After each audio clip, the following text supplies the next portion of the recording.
This podcast is brought to you by Legend Comics and Coffee in Omaha, Nebraska, located in scenic downtown Benson. They got a new location. It's absolutely gorgeous. Check it out.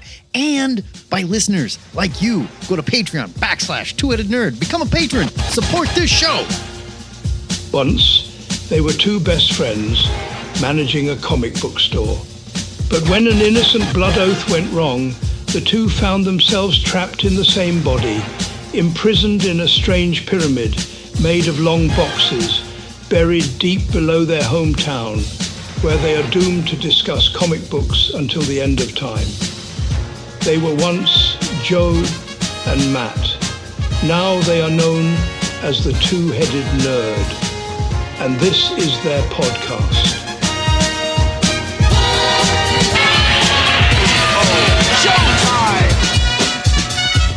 Broadcasting from the Ziggurat in Omaha in caverns deep below the metro area. It's our pleasure to welcome you to episode 758 of the Two-Headed Nerd comic book podcast, and I am your head number one, and my name is Matt. I'm the Internet's Joe Patrick, and I'm your head number two. It's time for another new comic show where we'll review 8 new comics from the last 2 weeks. And after that, we'll set you up with our must-read new comic picks for next week. And finally, you're going to get a taste of our Patreon Extra, where we are breaking down some listener hot takes. But first, get ready for babies fighting snakes, Tony Stark's stance on unions, bug people riding bigger bugs, and more, because it's review time in the Ziggurat. Before we start streaming at each other, let's explain the method to our madness. Each comic will be judged using our 3-point rating scale of buy it, skim it, or leave it. And in the end, we pick the best comic we read this week to add to our THN permanent collection. Our AI Macho, I want you to know that it was thoughtfully and considerately made. It is not a rampant AI tyrant. No, we got a real AI, not some fucking autofill on steroids, okay? Ours is like a real android sentient AI. Yes, he's so like Johnny Five. Way he is more alive. Dangerous. Well, I mean, Macho will post our written reviews on twoheadednerd.com for your convenience, but you're here because you want to hear the full discussion. Macho, prepare this week's pile, please. Right away, Sir Joe. Here are your new comic book review selections for the week of Wednesday, the 23rd of October. We begin with Absolute Wonder Woman, number 1 from DC. It's written by Kelly Thompson, pencils and art by Hayden Sherman, colors by Jordi Belair, letters by Becca Carey, and main cover by Sherman. 40 pages, $3.99. Here's your solicit. Eisner winner Kelly Thompson and breakout artist Hayden Sherman reinvent Wonder Woman from the ground up. Without the island paradise, without the sisterhood that shaped her, sort of, without a mission of peace, what's left is the absolute Amazon. I mean, yeah, she is without the sisterhood that shaped her. I mean, I guess they're around somewhere. There's a mystery there, is what I'm getting at. But she's not with them. No, you're right. She's not with them. She's raised in hell. This is like an all new origin for Wonder Woman. And there are some Wonder Woman nerds that get really butthurt when you do anything to Wonder Woman's origin, and I think a lot of people just had to be like, "Hey, chill out." Don't you kids? This is a different Wonder Woman. Why are we doing this now? I know. We did this with Batman last week. We did this with Ultimate Spider-Man. We're doing it with Superman. It's ridiculous. Calm down. You're always going to have those nerds that get on the review boards and they're like, they took the best part out when Hippolyta gave her the magic sandals and whatever. Like, just settle the fuck down. Okay. This is a totally different Wonder Woman, and you can tell because it opens with all-out action, right? We got monsters attacking. You got Hayden Sherman doing ridiculous gargoyle snake things, attacking cities. Wonder Woman comes swooping in with a metal mask with red eyes and a Pegasus that's a skeleton, but it has wings for some reason. You know, magic, whatever. Not skeletal wings. I don't know. I would have liked that a little more, but hey, she's got a giant sword. It's got to fly, dude. Yeah, but they're leaning into the absolutism of these books, if you will, where we've taken these characters and made them way more tough than you remember, right? I love the new origin, and Hayden Sherman does such a wonderful job laying it out. Jordi Belair is on the colors, absolute master, and the action scenes are vibrant and huge and bright red, right? And just like glowing with power. I thought Hayden Sherman did an amazing job on the origin. I loved the panels that are broken into like 4 vertical pieces where we see Wonder Woman growing up with her foster mother, I guess, in this world. And they do like these really little things with the character, because we opened with her on a flying skeletal horse with a sword, killing stuff. But they do these little things with the character, like when she's a baby, she's in the cave, and this little fire lizard thing comes up to her and it blows fire on her. And she's like, she grabs it and she goes, no, and then kisses it. And I was just like, oh, she's so sweet. She's still super sweet, special Wonder Woman. She's just way more badass because of the way she was raised. Yeah. All the magic is here. It's all here. All the Greek goddess bullshit. It's all here. And it's really only a slightly different take. They're building a mystery behind why she wasn't raised by the Amazons, more or less. And we're not told yet. We'll find out. It's going to be awesome. And I'm not worried about it. This book looks incredible, though. And sort of in the same way that like Absolute Batman, they didn't go for necessarily the flashiest artist, but they went with the best artist for the feel and the style of the book. I think the same applies here. Hayden Sherman is not Jim Lee. Hayden Sherman is not... He's not Daniel Sampier. He's not Daniel Sampier. The regular Wonder Woman. He's not any of the X artists who draw like amazing, flashy comic art. He's got a style, and this book oozes with style. It's so good looking. Right. It's like, oh, we need to pick a person that is capable of drawing a barbarian woman fighting weird Cthulhu demogorgons. Yeah. Yeah, absolutely. And like in huge panels too. The scope of this is just amazing. It's so great. Well, here's my written review. If the monthly Wonder Woman book has been a drag, look no further. Thompson's script sets up an entirely new origin for Wonder Woman, but it reassures readers all the touchstones of her character are still here and builds a solid mystery. But don't worry, it shows her kicking plenty of ass too. Sherman packs the book with huge action panels, and the incredible colors of Jodie Belair make the whole story glow with history and demonic magic. New fans can jump right in, and old ones, you're going to feel fine, and you will still very much recognize this new Amazon princess. Thompson and Sherman have another absolute winner on their hands here. Buy it. This was great. I want to echo what you said about how you can read this and it's a completely different take on Wonder Woman, but it still feels like Wonder Woman. Like this is not unrecognizable as Wonder Woman. And I think that's down to Kelly Thompson. Like Batman, as much as I liked Batman, Absolute Batman, it was way different than anything Batman. But this felt like Wonder Woman just transplanted into a different scenario. Yeah. What if Wonder Woman raised differently? Yeah. That's it. And it's like Thompson has this character down pat. The look of the book is phenomenal. There are small things like I really liked that Diana actually used magic. Yeah. You know, she wasn't just punching things or swinging the sword. She doesn't in her book too. Her lasso is magic, and no. I mean, but she actually used magic. No, she's like doing like sorcery here. Not in like a Zatanna way, but enough. Not in a Zatanna way because that's stupid. But enough so that you'd notice. I guess is my point. Yes. I love the design of the monsters. It's great. It's all around great. The layouts are incredible. My favorite panel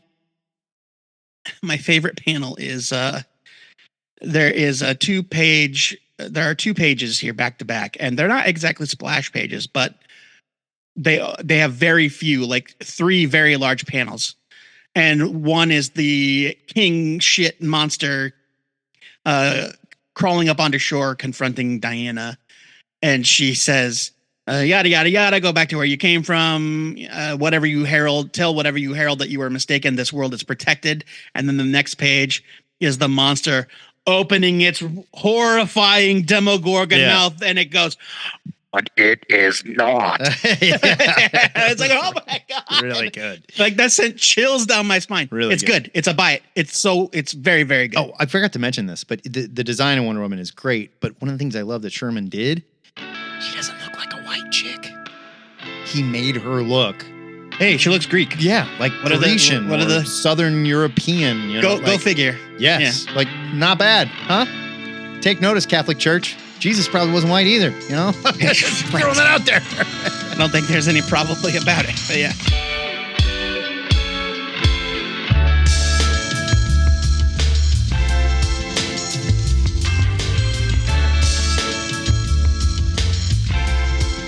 Enough of this absolute bullshit. Can we please talk about the real Batman for a change? You're still butthurt. You conservative comic reader guys. I get it. I know. My first review is of Detective Comics 1090 from DC. It's written by Tom Taylor with art and colors by Michael Janin or Michael Janin. I'm not real sure how he pronounces his name. Letters are by Wes Abbott. It's 32 pages for $4.99, and here's your solicit. Long ago, the murders of Thomas and Martha Wayne changed Gotham forever. But there's something you never knew about the Dark Knight's tragic origin, which has been lying in wait to strike at Batman ever since that fateful night in Crime Alley. And now, all these years later, this ghost of Gotham's past begins to reveal itself. Superstars Tom Taylor and Michael Janin team up to bring you a Batman tale that will rattle the very foundations of the Dark Knight. Things may never be the same again. So, Tom Taylor brings his considerable talents to Gotham City after breathing new life into Nightwing for the past several years. His story takes us all the way back to Thomas Wayne's days as a young doctor. It introduces a potentially game-changing wrinkle that might change everything we know about Batman's origin. Time will tell. Taylor also explores the idea of Batman's mortality. Could there be a truly scientific way to turn back the clock like he's feeling his years? The dude has had 5 Robins. Sure. Yeah, and they're doing the thing really. Hey, how many knee surgeries you going to have, Batman? You know? Right, yeah, exactly. Part of me is like, yeah, that makes sense. He's Batman. But there's another part of me is like, I don't like that. Well, you can only do it so much before you have to before you end up in Batman 3 by Christopher Nolan, where it's you just have to make an actual course correction. Batman, you're totally broken, and you're going to have to retire for this movie because Christopher Nolan's done making these. Right, yeah, exactly. It is a little tough not to immediately worry about another Hush situation where a new villain pops up at the same time as a previously unknown figure from Bruce Wayne's past. I'm glad you brought that up because that's exactly where I was going to go with this. I am hoping that Taylor isn't going for the obvious here, though. Michael Janin, he's always been good, but his art in this issue is on a whole other level. His Batman, goddamn. This is the best. This is no joke. The best looking book that I've seen him draw in years. I think it is an incredible combination of line art and coloring. So here's my written review. Taylor and Janin's debut on Detective Comics delivers on the hype and then some. Issue 1090 is a great jumping on point for readers coming over from Nightwing or for fans that may have fallen away from the series during Ram V's run, like myself. Janin's gorgeous art is just the icing on the cake. This gets a huge buy it. I was blown away. So Batman, right? And one of the most important things is, can the artist draw Batman and make him look cool? And the Batsuit is not hard to draw. And a dude in a Batsuit is not hard to draw. And I can't put my finger on exactly what Michael Janin is doing, but holy shit, does his Batman look cool.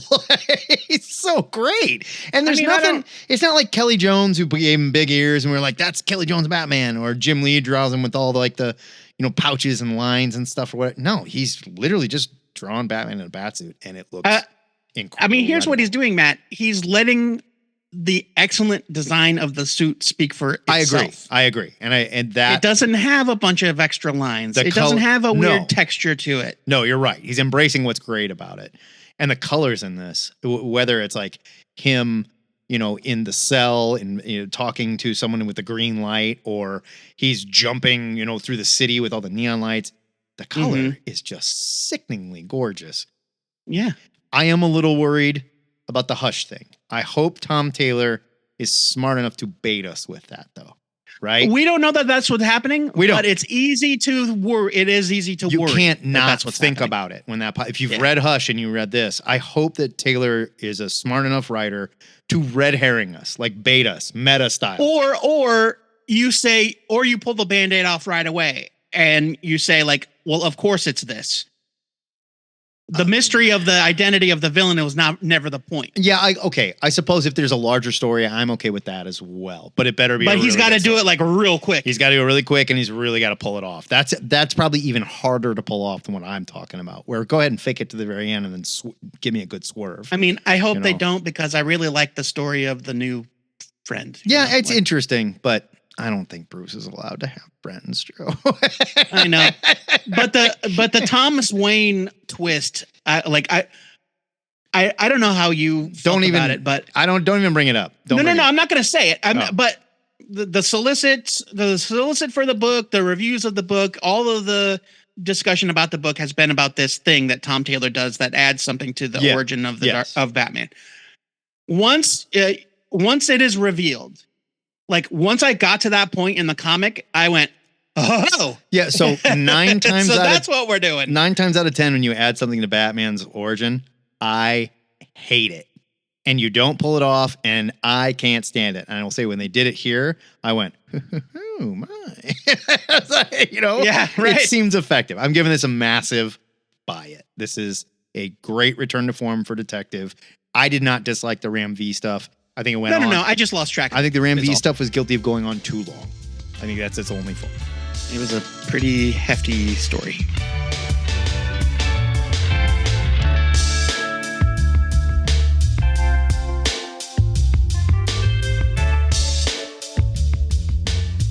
If you love Godzilla, but you just never thought the comics were fun enough, I got news for you.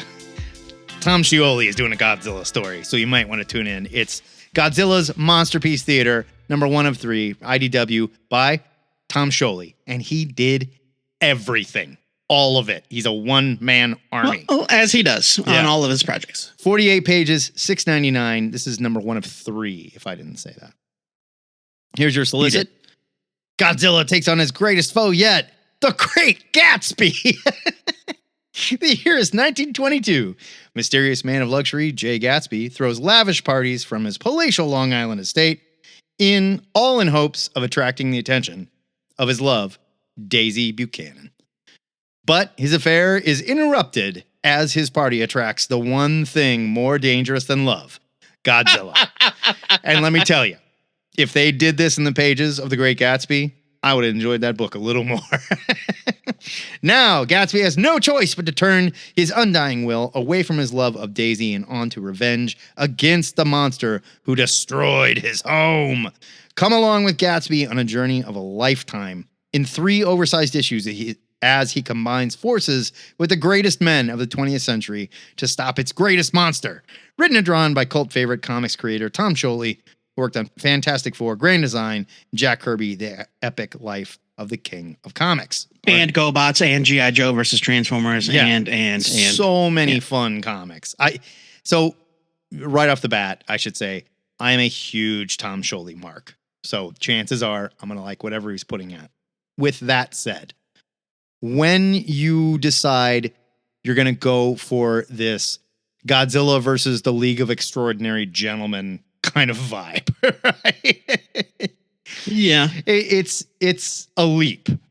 And I don't know that a lot of creators could pull it off this well. First of all, there is definitely a style to his art, and you either love it or you might think it looks kind of childish and silly. And I would argue, if that is your thought, it's not for you and you're wrong. The man is... it's not he's incredible. He's incredible. There's no realism at play here. It's not going for that at all. No. But nobody can look at this and say that it's poorly drawn. It's not realistic. It's not realistic, and it has a very kind of golden age style to it, like weirdo outsider golden age comic style, right? What was the guy's name that did like and we will destroy all the planets in the universe? Fletcher Hanks. Yeah, like a Fletcher Hanks kind of Stardust and Phantoma. Yeah. Right. Like there is a bizarre level I to shall it. destroy all civilized planets. Thank you. There is a very odd style to what he does, but it is amazing. And his coloring here is so good. The colors are gorgeous. It's like this. It's a limited color palette, I guess. but it's so bright. From panel to panel, it's limited. Right. Yeah. Like certain Right? things are Because limited. each panel will be wildly different, but within each panel, it's like monochrome or close to it. Definitely. And there's like things he in does a lot of cases. There's things he does with Godzilla. As silly as this story is, because like, look, The Great Gatsby puts together a G-force, and it includes a cyborg Jules Verne, right? And Thomas Edison, and like Sherlock Holmes, right? Sherlock Holmes is here, but he takes Godzilla so seriously. Like when Godzilla shows up, it's pure demolition. It's fire. It's horror. People are dying. Yeah. Like, oh yeah. it is as bad as it could be. Like you can hear the Godzilla music playing. And that's the thing that I want to mention is that I think what you said about how if you were to say Godzilla versus the League of Extraordinary Gentlemen or whatever, very few comic creators could pull that off. The reason it works is because Tom Scioli is not winking at you. No. He's not laughing at it. Not at all. He's playing it 1000% sincerely. Yeah, like this, he's taking this exercise as serious as he possibly could. Not that it's not fun and at times funny. It's still great because he's taking it so he's seriously. not making jokes. No, not at all. Yeah. There's no winks. I will say, like, look, I'm a huge Godzilla guy, and I'm very particular about how Godzilla is drawn and how Godzilla is pictured on screen. The Godzilla he's using here is very much, like, I think modeled after the old school Godzilla toy that we got in the States back in the 70s. Oh, yeah. The Shogun rocket Warriors fists. Godzilla. And it is so great. It works I love so how you well. don't ever see Godzilla all at once. No. And that Godzilla that we got is a very Americanized Godzilla. And he does these things where Godzilla shows up and he's just like a blue shadow above the city and all teeth. Yeah, coming out of the dark. Yeah. Oh, or like that panel up a couple pages up where he picks up that bus. You don't see Godzilla. You only see Godzilla all in one frame, like a handful of times, Maybe. if even that. which is perfect. It's how it should be.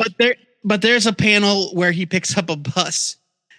And so it's not just the it's like the trolley car in the San layouts, Francisco. Yeah. right. The layouts are so genius because he picks up that trolley car and then it's sort of like a comical image of him like biting into a trolley car. But then you see the inside of the trolley car It's just teeth. and you just see rows of teeth coming in through the great. windows, coming straight at the horrified pass. And it's just like, Jesus H. Christ. Like later he's destroying San Francisco and it's a scene where like you see him charge up, he does the electric thing and then he blows red flame and the panel just devolves into almost like charcoal shading. It's just shapes of red and blue. And just out of focus. Like he has blown these buildings away and it's so great. I loved this.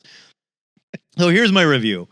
Tom Scioli proves once again he is a creator like no other. This time he's doing it with a Godzilla story featuring a cast of real and fictional literary characters all teaming up to stop the menace of a giant monster. Fans of Alan Moore's League of Extraordinary Gentlemen are going to feel right at home as the Great Gatsby leads his G-force alongside Thomas Edison, Sherlock Holmes, and Jules Verne like you've never seen him before.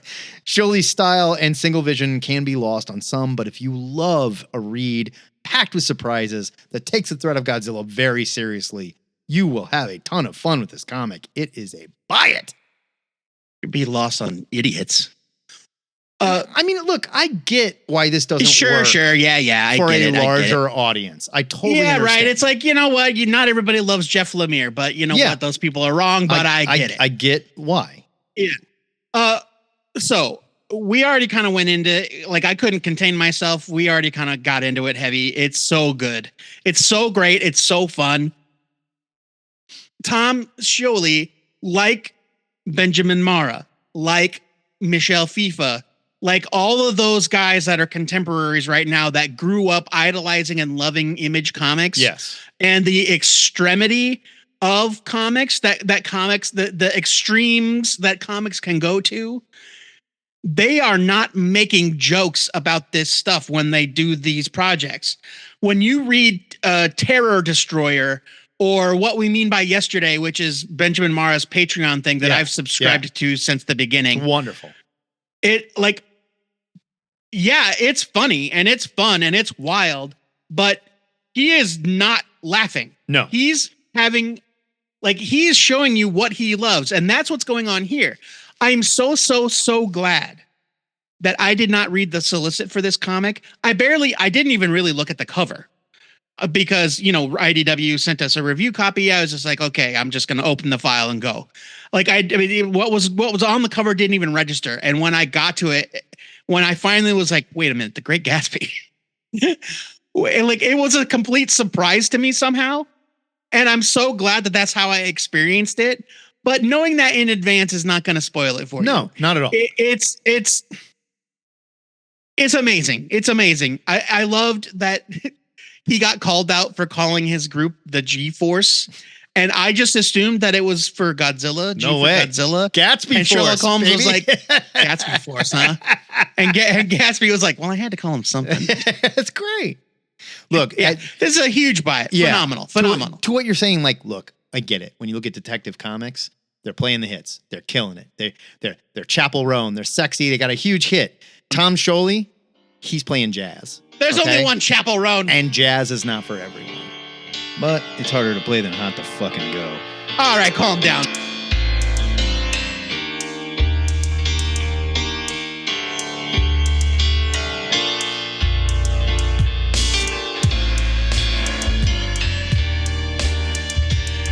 Speaking of playing the hits,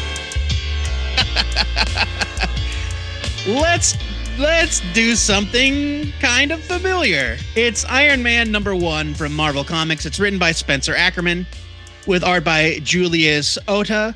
Colors are by Alex Sinclair. Letters are by VC's Joe Caramagna. Cover is by Yasmin Putri. Great cover. It's 32 pages for $4.99, and here's your solicit. A new brutal era begins. Roxxon and AIM team up to take on Stark Unlimited, but they're ready for the old Tony Stark. This one, he's a lot angrier than he used to be. Iron Man is going to war. New armor, old enemies, and unbelievable twists abound in this fresh take on a Fury-powered Iron Man from Pulitzer Prize-winning journalist Spencer Ackerman and groundbreaking artist Julius Ota. So, Tony Stark losing his company is, as Hugo's dad, John Tverdick, put it, the Martha's Pearls of Iron Man stories. This man, no one has lost a company as much as Tony Stark. Nobody in their right mind would let him run anything. No! All he's proven is he can lose his company. Yeah, and that's like drunk or sober. So the question is, what is Spencer Ackerman going to do to make this one stand out? Ackerman hits a lot of the most familiar beats, right down to Tony reading mean tweets about him like Christopher Cantwell did in the last run. Yeah. But there's something different going on that I really enjoyed. I don't remember the last time we saw Tony so completely broken physically, mentally, and financially, like on literally every level. I mean, sure. The book, 5 pages into the book, like this is a mild spoiler. 5 pages into the book, Tony Stark's armor loses power and he nearly falls to his death and then spends the next X amount of months in traction. And so the Tony Stark we get for the entire rest of the comic is this gaunt, emaciated, like muscles worn down to nothing guy that's been laying in a bed and then doing physical therapy for I would 6 argue months or whatever. We have seen Tony lose control of the armor plenty of times too. Losing control of the armor is one thing, but like this Tony, like almost literally, like he stared death in the face. I don't remember a story where he's had to build back not just his company, or his armor, but his body. Fair enough. I guess in the 90s, Tony Stark got sick and died, but whatever. We're not going to count that. He got pretty sick. He died. I mean, but that was weird 90s bullshit. I think the quote unquote back to the cave and scrap metal mentality is a smart move. I feel like we've seen the upper limit of how advanced Iron Man suits can become. Where do you go from armor that seeps out of your pores or can build anything out of nanotech are made out of mystical cosmic mutant metal. Like, we're at the limit of human imagination here, guys. I loved the use of classic villains. Okay, well, classic in air quotes. Yeah. Well, easy. Let's say. The Marvel Universe, it's a huge lived-in place. I hate it when hot new writers come in and ignore that. I hate it when Julius Oda does a great job on the art. His armored mech stuff is great. I can't remember the last time Flying Tiger looked this cool. The inking does feel a little too heavy at times. It kind of adds this sense of weight to things that should feel sleek. And there are a few wonky facial expressions here and there, but that's kind of nitpicky stuff. Here's my review. The latest Iron Man relaunch feels very familiar at first, but there's something new and interesting bubbling up under the surface. Spencer Ackerman embraces the magic of the Marvel Universe and breaks Tony down in a way we haven't seen since maybe his first appearance. While it's sometimes a bit inconsistent, Julius Oda's art is a great fit for the Armored Avenger. I'm looking forward to more of this, giving it a buy it. I did not enjoy this as much as you did. Really? Yeah, I really didn't. I thought there was a lot of recycled stuff here. There's a lot of stuff that just isn't explained. But the guards at the Fei Long plant just turn into Hulk things for whatever, and then the Marines just fight them. Like, what are we doing? And like, Tony shows up and they worked for AIM. I mean, I understand that, but like, there's no explanation as to why they turn giant and purple and superhuman.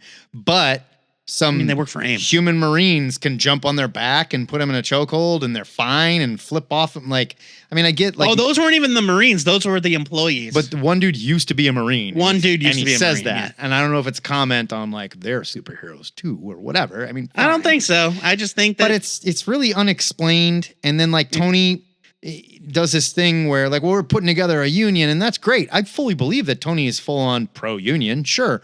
But what does he say to the union, Joe? He's like, you guys like making bombs? And they're like, no, we don't like it. And like, do you like making killer robots? And he's like, no. And he's like, well, I'll tell you what, tell me what you want to make and I'll let you make it. Like, that's not how it works. It's kind of silly. No, but I understand. Like, I don't think he was speaking literally like, oh, no, he literally tells them wheels for kids. He literally says, look, we make a lot of things. You put it together and tell me what you want to make. And I was like, oh. I think the point is that he's open to having a discussion with the workers about what the company manufactures. I think it's a better way to get that across. But then his plan to replace building killer Iron Man Sentinels is betting on superhero fights? That's kind of gross. And I think some of this art was really uneven. Not bad. Some of it looked really good, but some of it maybe it was just the inking, but looked really heavy. I don't like the design on the Iron Man suits. I didn't like the design of the new Ironmonger. Like, what's with all the wires and crap? Seems like you could unplug those. But Iron Man needs to look good. Iron Man needs to be the best looking American mecha book out there. And some of this was kind of messy. There's a lot here that I just didn't care about. And if it doesn't get more interesting, and in my opinion, better told soon, it's just another story where Tony lost control of his company and somebody else took control of the armor, and he's got to go back to basics and do it again. I'm not impressed yet. I'm giving it a skim it. Weird. Okay. I mean, I guess that's fair, but and you know that the suit in the book is not the suit we're going to have. That's the suit that he was currently wearing that he no longer can use. Well, we've never seen this suit before though. I've never. Yes, we have. That's that suit. He's had that suit for a while, and that's not the suit going forward. It's just that was his existing suit. This is the magic one. No, it wasn't. It was very specifically not the magic one because he kept saying, "Oh, I should have worn the magic one." Yeah, which I don't need a magic Iron Man suit. Well, it's not a. It's more accurately, it is an anti-magic suit. Fair. Because Mysterium is immune to magic. I just wasn't real impressed here. I thought it was fine. I thought it had some storytelling problems, and at the end, a lot of this is recycled. I've seen this plenty of times. It's not grabbing me.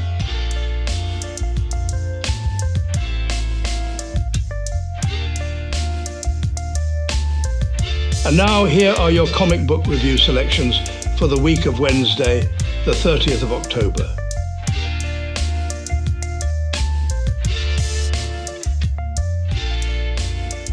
Thank you, Macho. And our first comic for this week is Sectaurs #1 from Oni Press, because someone demanded this. Written by Dennis Culver, with art by Ramon Box, colors by Manoli Martinez, letters by Taylor Esposito, and main cover by Dustin Weaver.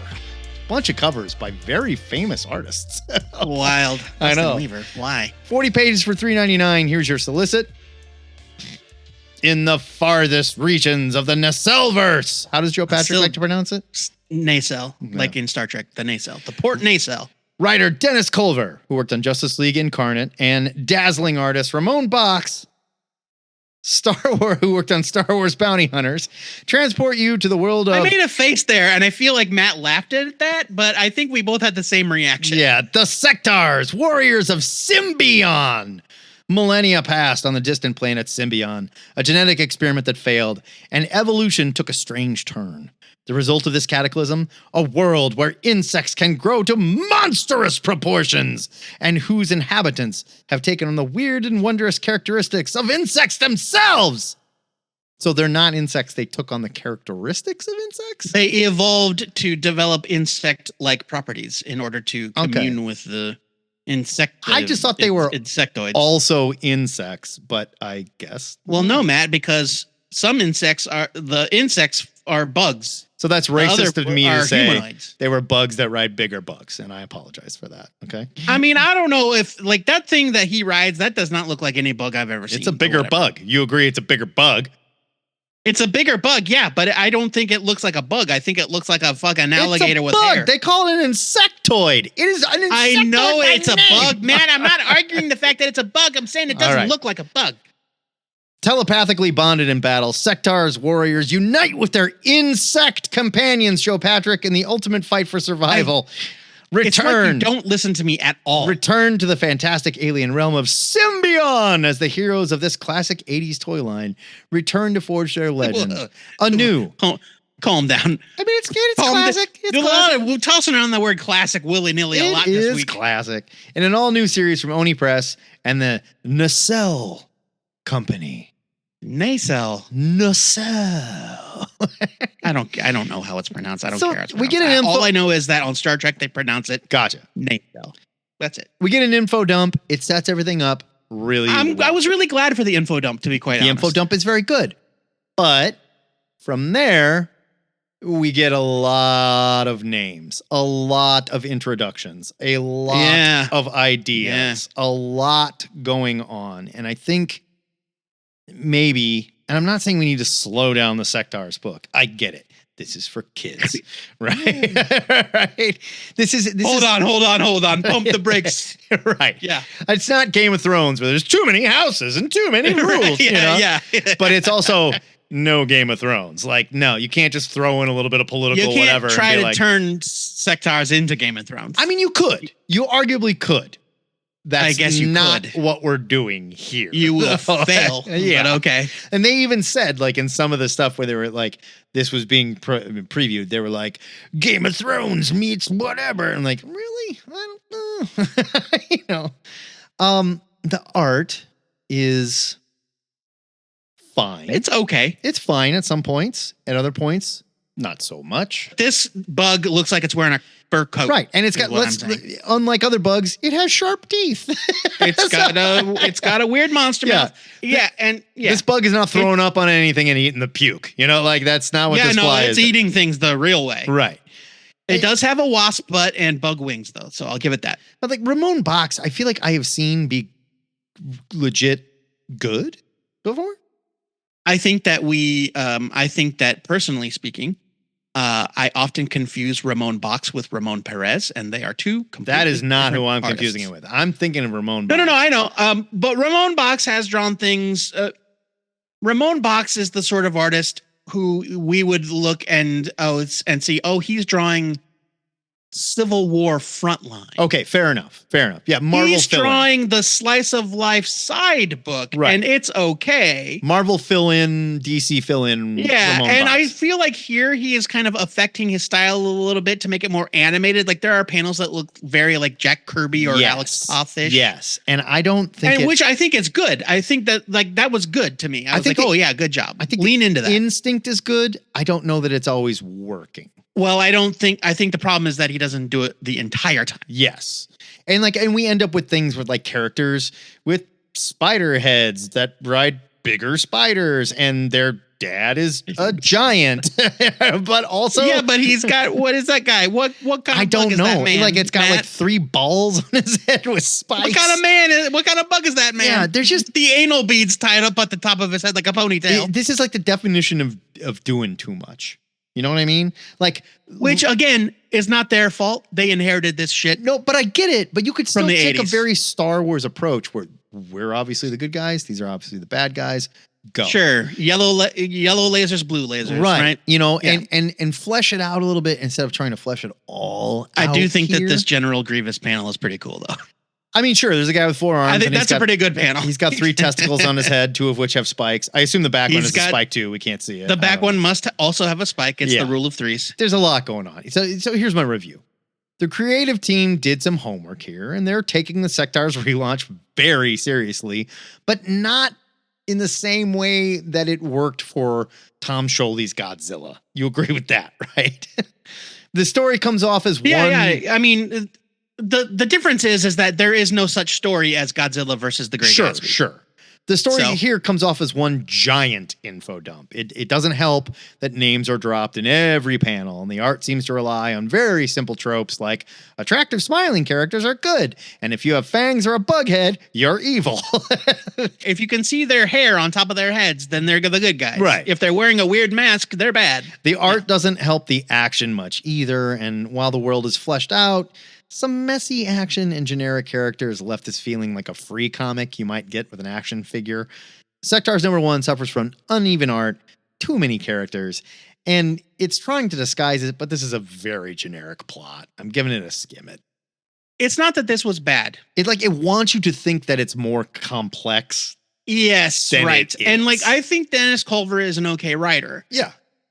And I think Ramon Box is an okay artist in the right situation. I feel like I I've think seen- that he could have been really good on this. I've seen Box definitely better than this. No question. I feel like an artist that would have been great for something like this is Todd Knock. Yes. Where Yeah. everything is like super fucking 100%. cartoony, 100%. exaggerated, but also like in a really good, well done way, right? I don't think Oni can afford Todd Knock to do this, though. I mean, Hey.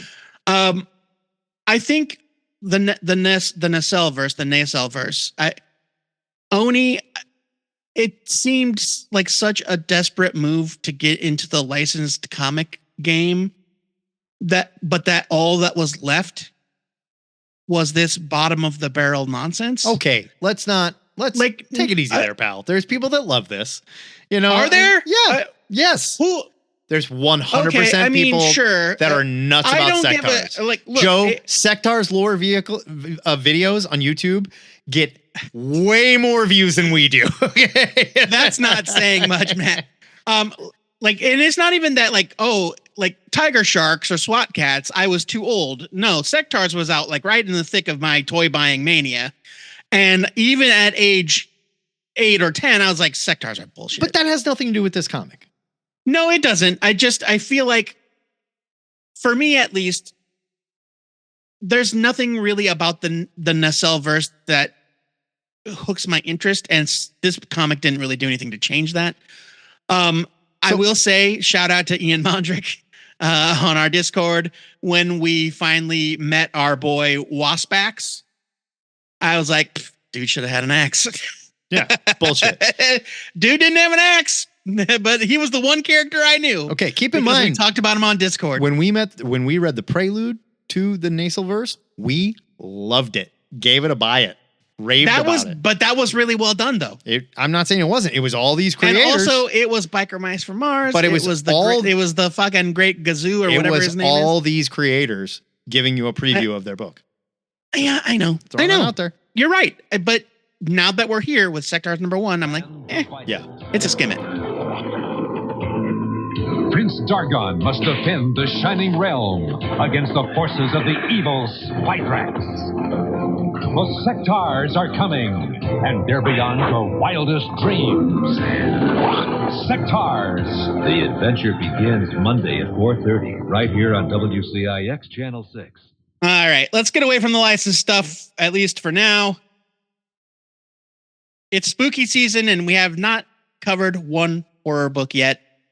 And that changes right now with It Happened on Hyde Street, Devour. It's a one-shot from Image Comics / Ghost Machine.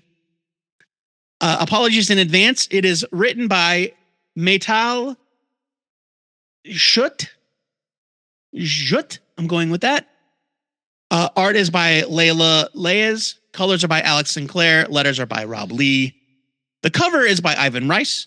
It's 56 pages for $5.99, and here is your solicit. Look thin or die trying. With an impending wedding, Lily needs to lose weight to fit into her wedding dress, but struggles to shed some pounds. And what's worse, her super thin grandmother relentlessly disparages Lily's approach, instead lavishing praise upon a quick fix miracle supplement called Devour, as hawked by the mysterious health guru, Miss Goodbody. But is taking it worth the cost in this extra length one-shot nightmare when it comes to Devour, ... All you need is one. So we missed the debut of Hyde Street, of the main Hyde Street series. It came out on one of our off weeks. It is a series about a mysterious road that is mystically tied to every small town and every big city, and the residents there that deliver souls to damnation on behalf of a mysterious scorekeeper. Hyde Street holds the potential for horror stories of any genre, and it also acts as a home for Crypt Keeper-esque characters of every shape and size. They're the residents. Yeah. Like a demonic Boy Scout that punishes child killers. And this issue's hostess, Miss Goodbody, who preys on the insecurities of the vain. Yeah, it's an anthology, but it's not an anthology. Hyde Street, yes.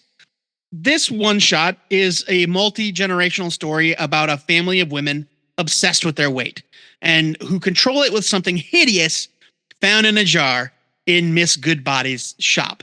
And so the way Hyde Street works is like you get to this low place and you make a wrong turn down a street or whatever, and all of a sudden you're like, oh, wait a minute, where am I? I'm lost. Well, you're on Hyde Street now, baby. Yeah, it's Needful Things. It's the same thing. It's Needful Things, yes, right. If Needful Things was a neighborhood, that's what Hyde Street is. Metal Schutz's story is a biting commentary about diet culture, about fat shaming, about generational trauma. The horror twists are maybe a little bit predictable. Like by the time we got to the part where we reveal what Devour is, I was like, yeah, I kind of had that figured out. Yeah. But that's also not really the point of the story. Layla Leyes' art is good, but I don't know if I think it's the right fit for this kind of story. There's a cartoonish aspect to it that kind of undercuts the horror elements for me. I don't know how you felt about that. Yes and no. Like, I think she's a great choice for drawing the female form like this and like showing, like, at no point was I like any of these women are fat, or whatever. But when she's drawing the skinny women, it becomes very apparent. Oh yeah, they're horrifically skinny. Whose opinion counts here and who is being, punished and stuff like that. And so I thought that was effective. There were, but there were other things. And I don't think it's just like the horror aspect. I think the story needed more of a horror aspect to be more effective. Yeah. I don't necessarily think it's an art problem. Well, okay, so to be fair, I also don't love the art. I think she's good. I think the art is good, but there is a lightness to it. Yeah. To the style that kind of is at odds with like the nature of the comic. And I also agree with you, like for a 56-page comic book, the actual moments of horror are few and far between. Yeah. And like, look, I get that if you're going for this Tales from the Crypt, very cartoony horror. Yeah. This art works perfectly. I think that's fine in that sense, where it's supposed to be bright and fine and funny, but there's a dark thing underneath, Sure, yeah. Sure. And I'm glad you mentioned the true horror, the societal horror of the story is that Lily, the main character, is not fat. No.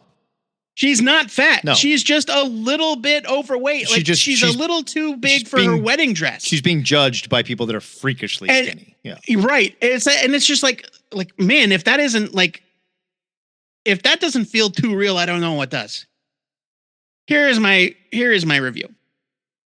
The It Happened on Hyde Street one-shots will explore the stories of the victims of the scorekeeper's mysterious agents. And Devour is a worthy first installment. I wasn't too sold on the art here just as a stylistic choice, but that comes down to personal preference rather than a lack of quality. I'm curious to see what the other Hyde Street stories have to offer down the line. I'm giving this a strong skim it. I did enjoy it. There were just some things that were like, I wish this was a little scarier. I wish the art was a little scarier, that kind of thing. Fair enough. I think you can fix all that by not making this 56 pages long. It didn't need to be 56 pages. It's way too long. This is too long. And not that it was a slog or anything, but it certainly couldn't have benefited. It could have benefited from. I will say it felt like a bit of a slog to me. And I think this is the kind of story that is perfect for an EC horror 3-story comic book. Like this would be a perfectly good, installment in an anthology. It doesn't need 56 pages to do this. I get the message, right? I understand there's going to be a twist, right? We just need to get to it faster because it wasn't interesting enough for me to really go on this journey. It didn't even need to be multi-generational, quite honestly. Like they could have trimmed. I think no pun intended. They could have trimmed the fat a little bit here. I think to your point about the anthology is that if you were to split this up into 3 chapters in an anthology, you could do the multi-generational thing: grandmother, mother, and I suppose. And I just don't think you even need it to get the horror of this story across. The story is simple in its crux. Look, we judge people poorly. Got it. Here's a horror story behind that. If someone's taking advantage of that, done. This just did way more. But the generational trauma is a whole different kind of. Sure, but you can say that. You can just come out and say it, and we've got it. Everybody understands generational trauma. They didn't teach me something new about generational trauma here. I'm only giving this a skim it. It just didn't need to be this long. It really didn't. It was, over long. I totally agree. Yeah, I think little editing, and this is a great anthology story. But all that said, like, it's certainly not bad, and I'm actually quite enjoying the Hyde Street stuff so far. I think it's a fun idea. I haven't read any of the other Hyde Street stuff yet. Hyde Street #1 is good. Fair enough. I'm still very much invested in Rook, and Redcoat is a ton of fun, and I'm having fun with these books. Ghost Machine is a good time.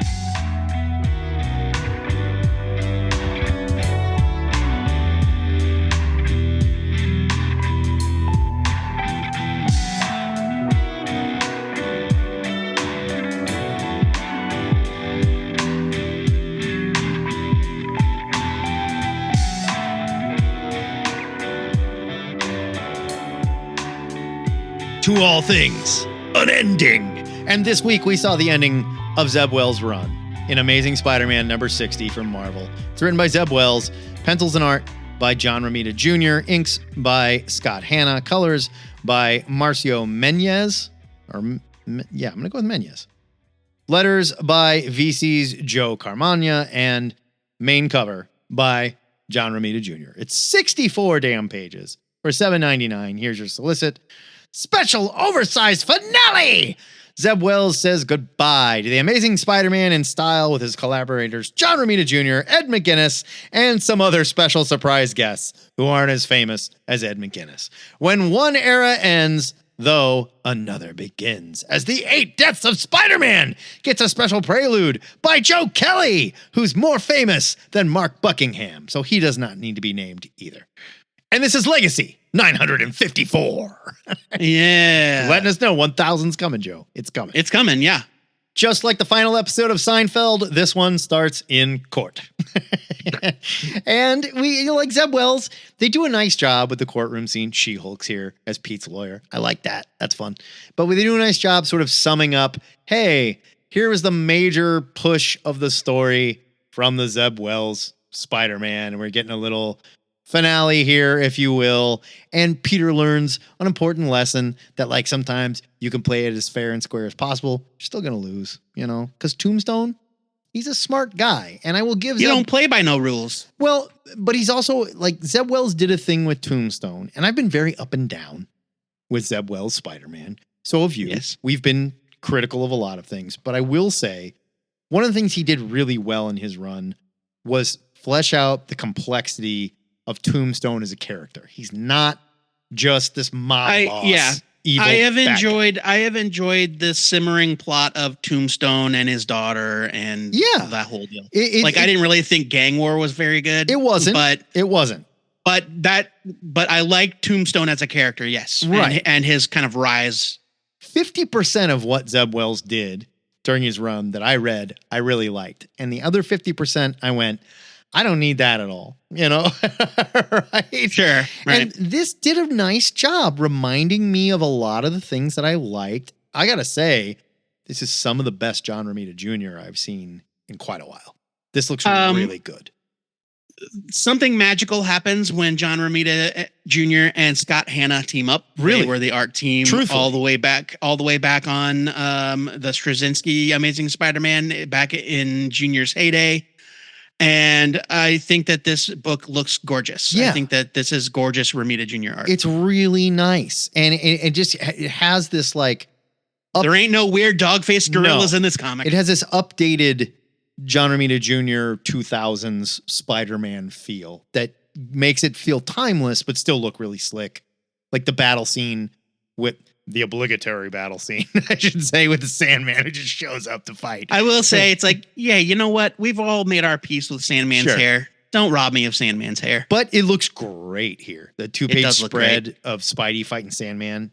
Fucking awesome. And I mean, and it looked like legitimately like scary when Sandman had his tentacles around. It's great around Spidey, and it was like, oh god, and after he's crushing him to death. May helps Spider-Man, and the Sandman explodes. Very cute. And sand is raining. I really thought we were going to get sky. an Amazing Spider-Man 400 moment. I thought she was going to say, "Hey, I know it's you." Well, I don't know. I think there's subtext there if you want there to be. Yes, I think they are hinting at something, and I don't want to spoil anything, but I think they are hinting at something pretty major, not just with May, but also with Tombstone in this book. I mean, let's just come out and say it. I think Zeb Wells is saying that both Tombstone and May have figured out that Peter Parker is Spider-Man. I think that that could be. I definitely agree with you on the May thing, that if you want to read into it, you can. But we haven't read all of this run. And so, at first I was like, Tombstone and Peter are sitting 5 feet apart from one another in court, and they are both completely bandaged up from head to toe. Right. And why is nobody questioning why Peter Parker looks like he got hit by a bus? Well, and that's just a thing. And Tombstone says some things to him face to face, and it's like, but was there a moment elsewhere in the last X amount of issues where we see Peter Parker get hurt? I don't know. That's the thing, is that I don't know. To that, but Tombstone definitely looks him in the face and is like, listen, with a wink and a nod, like, tell your friend, I need you to tell Spider-Man something for me. And he is not saying it in a way where he thinks Spider-Man's a different person. Right? No. And I think that, but I mean, he didn't say it in a threatening way either. I liked that moment where Tombstone is basically saying, just let him know. I want you to tell Spider-Man it's not his fault. Yeah. Like, I won. And I won, but it's because I'm me and I got to the judge. Like, I'm smarter than you. I'm better than you, whatever. But he did everything right. But it's not his fault. I respect you for doing it the right way. And he's telling Peter Parker this, who he didn't respect at all when he first met Peter Parker. And if that's true, Matt, it kind of adds this Kingpin Matt Murdock vibe where it's like they view each other as worthy adversaries. Yes. Or rather, Tombstone views him as a worthy adversary, and Spider-Man just fucking hates him. And I think that's one of the things that Zeb Wells has done really well on his run. And I'm not going to call this run a success, but okay, here's my review. Zeb Wells' run on Amazing Spider-Man had its ups and downs, but 60 issues plus the Beyond stuff he wrote was nothing to sneeze at, okay? It's an achievement. This was relaunched in 2022, mind you, so we got 60 damn issues of this alone. Wells ties up all the loose ends I'm aware of and doesn't seem interested in laying down a lot of new tracks for incoming writer Joe Kelly to write on. He's got a pretty busy schedule with the story he has to tell, so I get it. Romita Jr. has been hit or miss in the last few years, but his Spidey output has been great. Thank you, Scott Hanna. And this is a nice send-off for the art crew as well. The final issues of any run can be tough, but Wells gives readers just enough. What was great about his run, the human moments between Peter and May, the complex levels of Tombstone. The extras here, they're fine, bordering on good. MJ is still jackpot. Ben Reilly is still crazy chasm. But the preview of the new storyline seems really interesting. This is a nice send-off for Wells. That he may have shaken up Peter's status quo as well, like we just talked about. We'll just have to see what Joe Kelly and Mark Buckingham have planned. But I got to say, final issue, I'm giving this a buy it. It was well executed. Yeah. Did a nice job. It didn't revel in the stuff that I don't like, but it also didn't ignore the stuff that fans yelled about. It's like, look, he's like there's owned it. one throwaway line about how he was possessed by the spirit of the Green Goblin. Yeah. You know? Right. And you don't have to worry about it. You don't have to think about it. I'll give Wells, he's owning it. He's not steering away from it. He's owning it. Well, and like not everybody, this run has been controversial to say the very least. Sure. And like if you look online, there's this very there's a very vocal contingent of fans that really absolutely hated it. And I understand but it's not really a complete train wreck. Like, trust me, we've read worse Spider-Man. I understand runs. where those fans are coming from, and I hated a lot of it. I definitely did. Sure. But I think that as a single issue, this was great. And yeah, I mean, giving it a buy it is kind of complicated considering like it is the conclusion of many storylines. Sure. Well, but sort look, of. I picked this up having read maybe 3 issues of Amazing Spider-Man in the past year. And I was fine. The rec rap stuff is going to throw people for a loop. But well, I mean, that's from the Beyond stuff. That's like that was Chasm. That was bullshit. from the Goblin War thing. Yeah, that was from this run. And I liked the Chasm subplot. I liked him showing up in the background of all of the backups until we finally got to his backup. I was like, ooh, like I thought that was a very well executed story. Do I need Ben Reilly as a supernaturally powered villain? No, not really. No, but no, we already have one. His name is Kane. All right. Kane doesn't have supernatural powers. Yeah, but he's already creepy and supernatural. Like he is your dark, creepy clone. He's not supernatural. Kane's not supernatural. Fine. I don't need 2 dark, creepy clones. I don't need it. But Kane's the good one now, Matt. He gets a chance to be the good one. No, never. Whatever. He's sad. He's upset. He's emo, Joe. Loved the Bub stuff, and I'm a rec rap fan. I don't care what you say. I think he's a goofy. He's like a bizarro Batmite Mixed-Plick foil for Spider-Man. We already have one of those too. We've got the shape-changing Spider-Man. Whatever. What's his name? Spidercide? Yeah, Spidercide. You've already got Spidercide. Spidercide hasn't shown up in decades. I will take Spidercide over Rec Rap. Stupid. No way. Right? Editor's note. See the show notes for a link to the THN YouTube channel for more on Spidercide.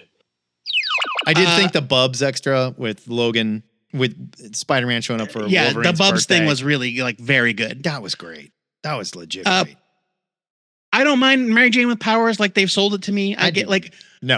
No, I didn't, but I also did not look, man. Everybody in the Marvel universe gets a chance to be a superhero. That's how it goes. Flash Thompson gets to be a superhero. Let's stop and doing they it. haven't let him go. Let's stop. She did it. Let's stop. Okay. That's not how it works. That's not how life works. Jane Foster, she'll always be Thor. There will always be another story where the hammer finds Jane. That's just how it goes for all time now. Fine with that. It was a good story. I don't give a shit about MJ with powers. I never have. Well, this issue worked for me on pretty much every level. This is a buy it. It's a great send off for Zeb Wells. Finish. Even though I agree, I didn't think his run as a whole was great. No, but if you did want to see Ben Reilly punch random, got a comic book for you. Wait a minute, what? Ben Reilly punches random? Yeah, what? Random shows up and he's shooting guns. That's not random. That's Bushwhacker. Oh, that's Bushwhacker. Sorry. But Bushwhacker, to be fair, also makes guns out of his hands. Also makes guns out of his hands and fires bullets that are presumably probably made of poop. Yep. No, I thought we looked this up. I thought Bushwhacker had to actually load his guns, but that doesn't really seem. That wouldn't make sense. Does he eat That's the not bullets? on display here. He never once loads Does the he gun. eat bullets? That doesn't make any sense. I don't know, dude. I don't know. But yes, they're let's just say they're made out of. It's fine.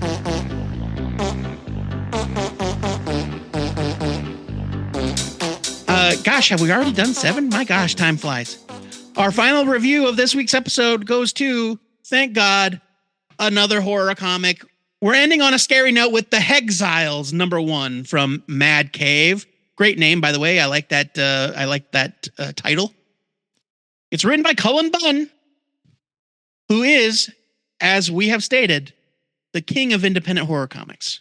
Well, there's dueling kingdoms. There's a James Tynion, and then there's Cullen Bunn. Well, James Tynion, and they're warring. He's like an emperor. Warring fiefdoms, let's say, right? Art here is by Joe Baccardo. Colors are by Manoli Martinez. Shout out to Manoli for getting on 2 books this week. Pretty good for somebody I'd never heard of before today, or before this week. Letters are by El Torres. Here's your solicit. From Cullen Bunn. You know him from Harrow County, The Sixth Gun, Nightwalkers, etc. And Joe Baccardo, who also worked on Nightwalkers, comes a new tale of hellish familial horror. Jameson Creel is dead. 6 of his children from 6 mothers are attending the funeral of a father they'd never met. Each of the children possesses a different infernal power. These powers, though, come at a terrible price. A price Jameson Creel has placed upon the heads of his offspring. And the demonic debtors have come to collect. First off, I want to say that the premise of this comic from Bunn is excellent. A group of young bastards reveal horrific powers after learning that their father sold each of them to a different demon or devil. That's fun stuff. Yeah. That's like Constantine Hellblazer kind of stuff. That's great. Supernatural horror team. Love it. Yeah. The vibe is very creepy. But the main characters are all kind of petulant assholes. I mean, so it's tough to care about any of them at the moment. It's Supernatural X-Men with Deadbeat Dad. yeah, right. Exactly. Well, you know what? I make a similar reference in my written review. We'll get to it. Okay. But, you know, my affection for them might change as the series progresses. We'll see. Joe Baccardo's art is truly unsettling. The demonic funeral goers that attack the Hexiles are hideously grotesque. I really like it. The best way. And I was texting you trying to figure out who it reminds me of. I think it's Steve Bissette.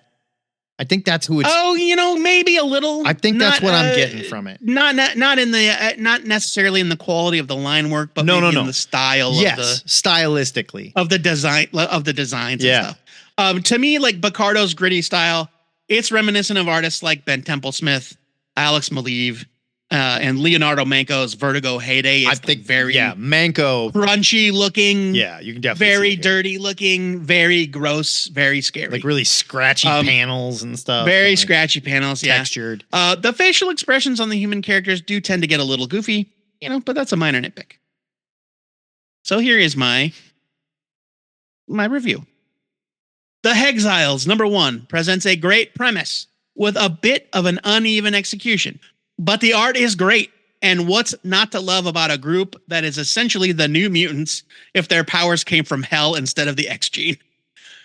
I'll definitely check out the next issue in December. I'm giving this a very strong skim it. I read it, I was like, you know what? It has a few problems, but I'm on board for the next one. Maybe I enjoy this a little more than you because I've had a lot of Vertigo on my brain, and this just reminded me of what I loved about a lot of like creepy supernatural Vertigo storytelling from the 90s. And yeah, the art, it gets a little weird, but I also think it's weird by design because it is so supernatural. It's supposed to be weird. Yeah. Right. And unsettling and strange. I will say my only problem with the art is when you're doing, okay, this character has this power. And you're not going to come right out and say it other than like a magical thing, the gift of 1,000 masks or whatever, right? I think that this is a little bit of a storytelling problem where instead of having the name of the power and the result of the power side by side, it's top and bottom. So if you scroll up, I mean, sort of, but I do think you see like these should be side by side because in every instance, it's like, the girl casts a thing and it does a thing, and then here's the name of the thing. But I do instead think, of going left to right, they go up and down. I do think, and this is not a slam on the art because I really like the art. I do think an artist that is a little more technical could illustrate the power better. And whether or not you know what the damnation of the roots is, you can see it working a little more, right? You know, like when Cyclops shoots his laser blast, and that's reductionist. I get it, but it's very obvious. This is his power. This is what it's doing. Some of them, I just wasn't really sure what their powers were doing. See, and I didn't have that problem at all, except for the brain wants us to read it left to right. Right. And that's not how they present it. Like the fire guy. I got it. He's shooting fire. Sure. Yeah. The one woman has like some type of like familiar. the damnation roots look like thorny vines. Like I got it from that. I mean, from that description. I was like, okay, I get it. Some of them I wasn't really sure what was going on, but that's only complaint. I really enjoyed this. I thought the storytelling's great. If you like Cullen Bunn horror, you will like this. And the fact that like it doesn't seem like there's anyone to root for, that's a very horror trope, and that is something Cullen Bunn. Yeah, right. That's something Cullen Bunn does a lot. So, I mean, if you're into horror, then you know what you're getting into. It is a buy it from me, though. I really enjoyed this. You know what? I'm going to change mine to a buy it because once I said skim it, I was like, wait a minute, why did I give it a skim it? and I thought, and I think maybe I was just being a little bit, maybe I was trying too hard to be critical because it's not. It can still be very good and very fun and very enjoyable and still have things that you recognize and want to critique. Sure. And like you, and I think you were spot on with a lot of yours. I don't necessarily agree about the description of the powers, but I think that this is a strong effort from everybody involved. Definitely. I really enjoyed the art and I agree. I think it's a buy it.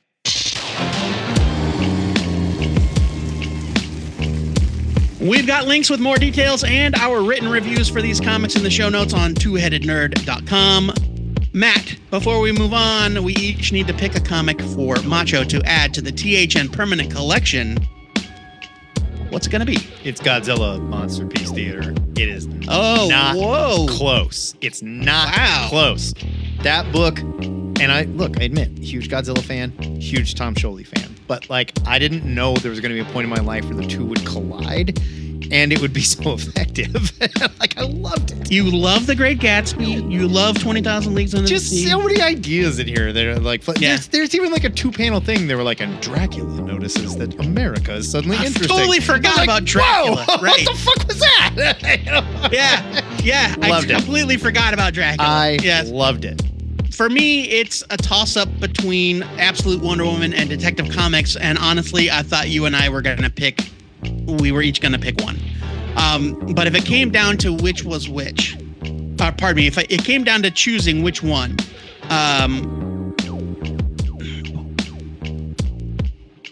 think I'm going to give it to Absolute Wonder Woman. Even though it wasn't my personal pick of the week... I think that it's another strong entry in the your absolute... pick of the week as what you think is the best thing you read. No, I know, but like, this is me not choosing my pick of the week for the permanent collection. I'm saying Absolute Wonder Woman. Detective Comics was also a great success. You heard our review, but Absolute Wonder Woman, not only was it another excellent entry in the Absolute kind of franchise, it also was a spotlight on an artist, a lesser known artist who is being given a very well-deserved moment in the spotlight. Yeah. I think the design of the book looks unlike anything. Well, we don't need to go back into just rehashing all that. I'm just saying, these are the reasons why I'm picking it. I think they had more to pull off. They had way more to pull off, But I also think that Hayden Sherman brings something different to the table because he's not a Daniel Sampere. Yes. And that's what makes Absolute Wonder Woman special, in addition to the excellent story. It was great. And so I'm slipping in the polybag right now. Or I'm handing it to Macho very delicately. You're not. We're not allowed to touch this anymore, okay? Your filthy little mitts can just get off our comics, all right?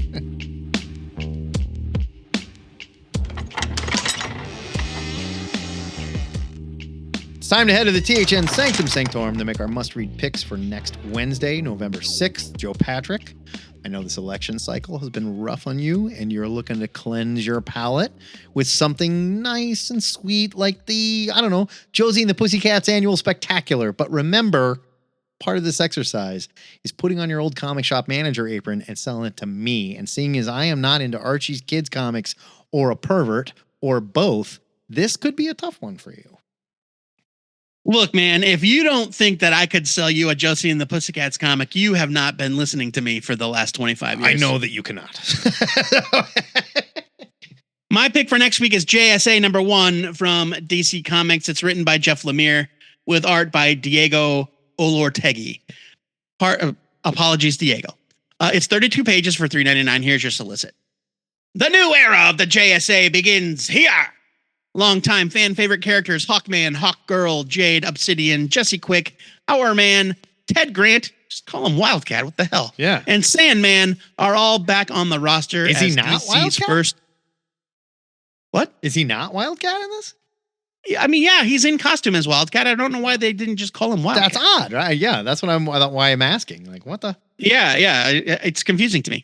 They're all back on the roster as DC's first super team faces their greatest and most personal challenge yet. Will Golden Age ideals hold true in a world recovering from the events of absolute power? Or do they need a more hardcore approach to stand a chance against the new Injustice Society of America? Okay, Joe, here you go. I'm the guy that doesn't understand why you loved the JSA back in the day when Jeff Johns did it. Maybe you shoved this new Jeff Johns stuff on me and I was like, I feel nothing. I don't know what's going on. This is coming out of nowhere. There's too much multiversal shit. And you're like, okay, this is the JSA for you. You got to check this one out. Sell it to me. Yeah, I'll be the first to admit that the most recent Justice Society of America book that just concluded from Jeff Johns didn't work. And I mean, it was fine, but it wasn't really a very good example of what makes the JSA great, in my opinion. No, it didn't work for me at all, honestly. I didn't hate it, but it just didn't work. But that's neither here nor there. We're not really dwelling on that anymore. Why am I reading this one? Jeff Johns took a group of characters that before then were afterthoughts in the DC universe. Sure. They were around, Alan Scott would show up in Green Lantern while Kyle Rayner was Green Lantern. Is he writing this one too? Is it Jeff Johns again? It's Jeff Lemire, my friend. Oh, okay. You may have heard me just read his name out loud. So why are we talking about Jeff Johns? That's where I'm going. Go with me on this journey. You want me to sell it to you or don't you? Jeff Johns took these characters and brought them up from being an afterthought and put them at the forefront. And he embraced the fact that the JSA is the world's first super team. They are the people that the Justice League go to for guidance. Jeff Lemire internalized those lessons. He embraces those lessons in everything leading up to the release of this book. He has said, like, that's the approach you have to take. Okay. There's a reason why the JSA is so great. Okay. And Jeff Johns knew what he was doing when he brought these characters to the forefront. And that's why everybody knows now in who reads comics, who Alan Scott is, what Sandman is, who Wildcat is. Jeff Lemire is taking that kind of responsibility seriously. Like, he's saying, I want to carry on that tradition and honor these characters, honor this group of heroes as DC's first superhero team, ushering in the next generation of heroes. All right. And yeah, that's the JSA. That's why the JSA is great. And I understand that that's not what the JSA was in the last series. Okay. It took a while to get there, but you sold me. My pick for next week is Absolute Superman, #1 from DC Comics, because all we do is pick DC Comics anymore. This is written by Jason Aaron. I forgot Jason Aaron was on this. Totally forgot. I don't know why. Art by Rafa Sandoval. I did too. I did too, to be fair. 48 pages for $4.99. Here's your solicit. Superstars Jason Aaron and Rafa Sandoval unleash a shocking new take on the last son of Krypton. Without the fortress, without the family, without a home, what is left? The absolute Man of Steel. It's like they just had this formula for these solicits. Just plugged them all right. Without the butler, without the money. Right. So, okay. My sell to you on this one. First of all, who are you? Superman sucks and he's stupid. Love it. Okay, perfect. And you know what? You're not wrong, kid. There's been a lot of stupid, shitty Superman. Yes, comics I out am there. wrong. No, That's you're not what you say. No, kid. That's not how you think. All right? I'm talking to the kid. We're role playing. You know what, kid? You're not wrong. Big Blue Boy Scout, I get it. I totally get where you're coming from, and I see that knee-jerk reaction. Jason Aaron is a different kind of writer.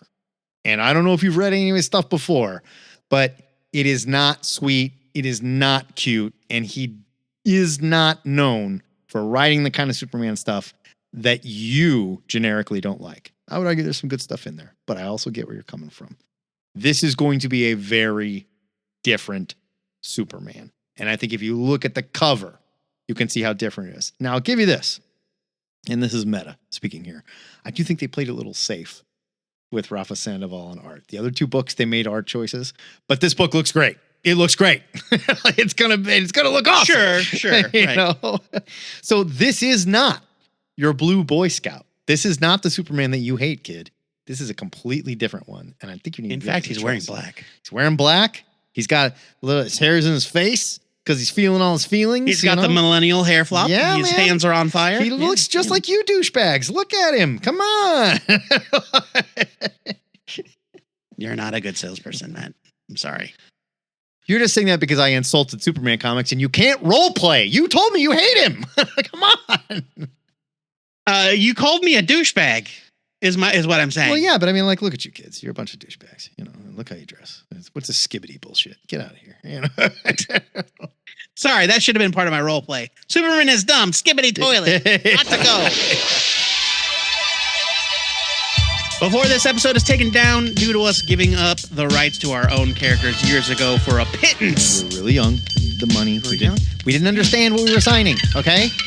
Jesus. We wanted to give you a preview of our Patreon Extra.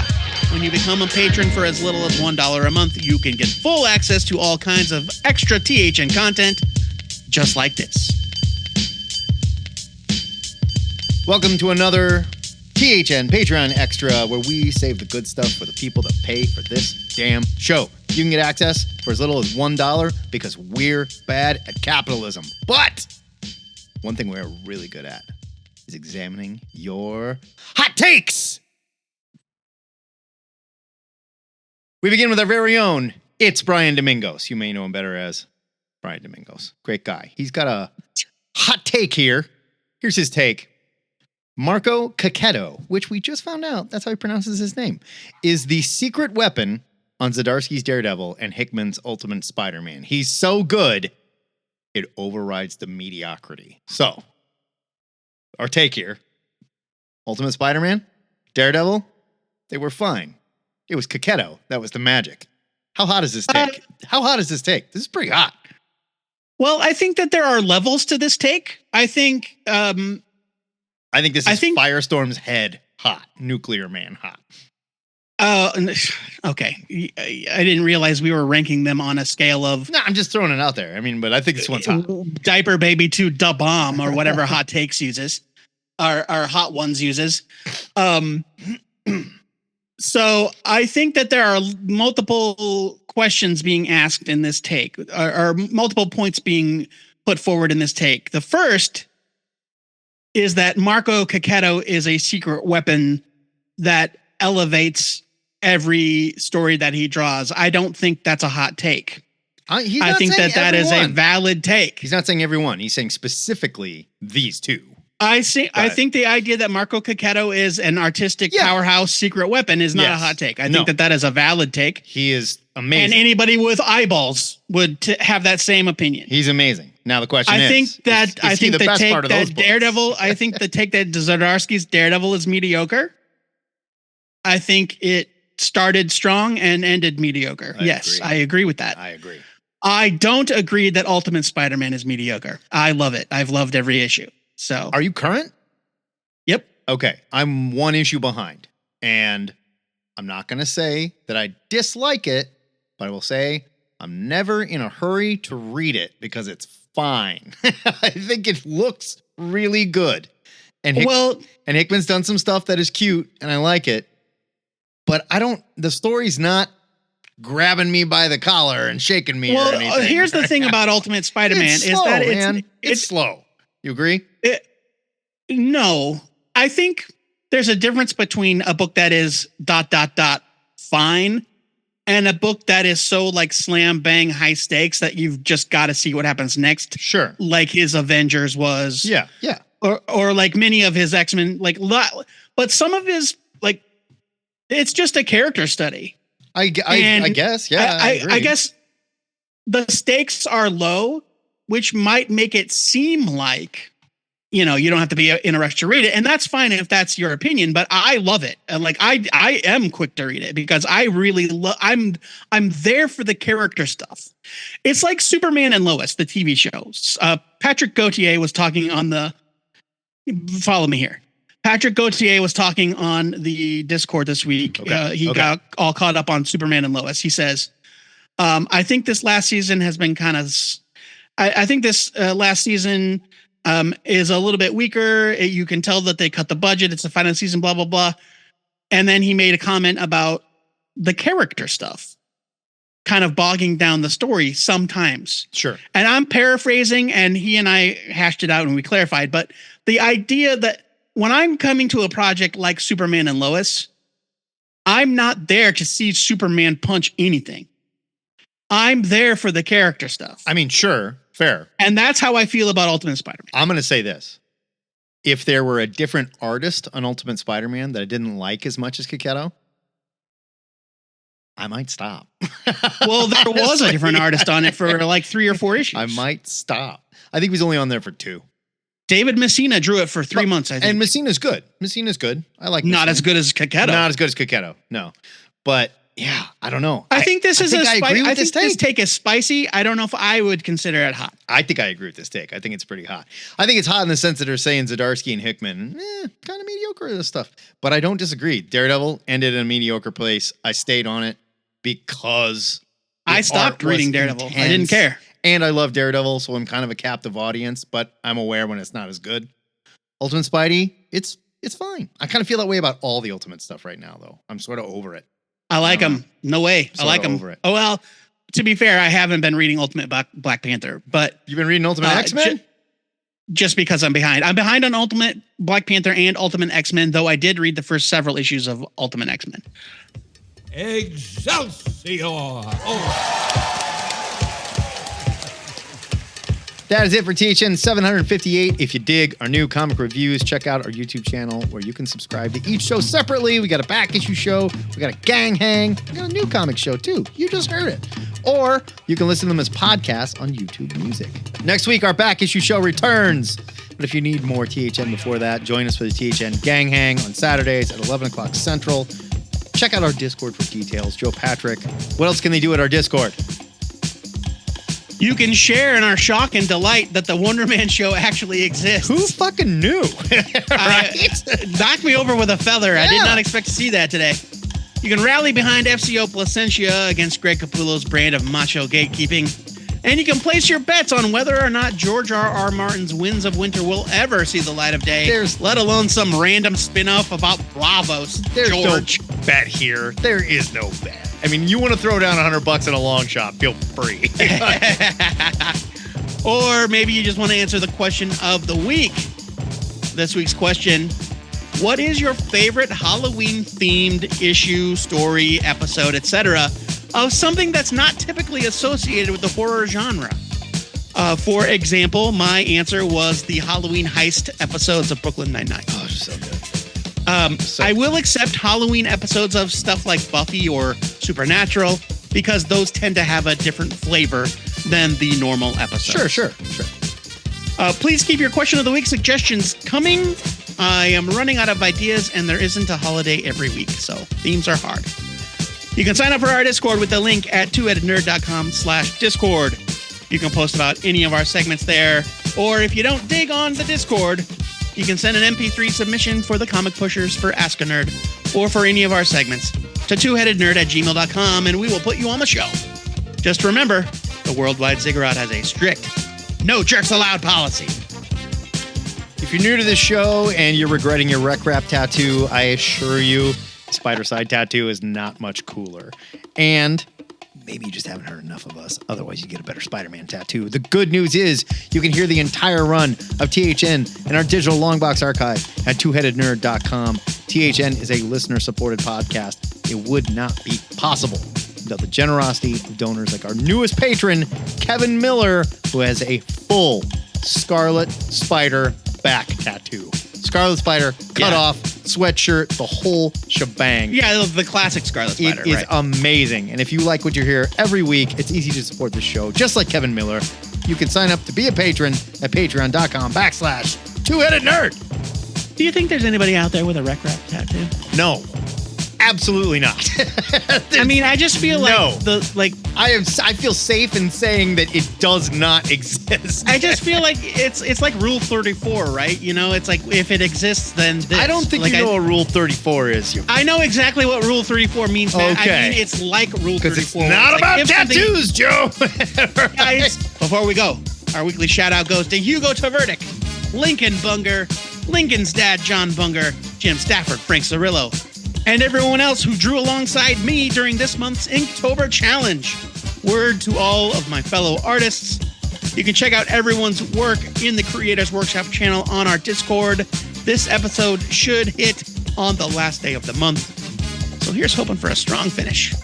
Till next time, true believers, remember to pre-order your comics or your retailer might just make next Inktober's theme Rec Rap Porn. This is the Two-Headed Nerd. Signing off, you sickos!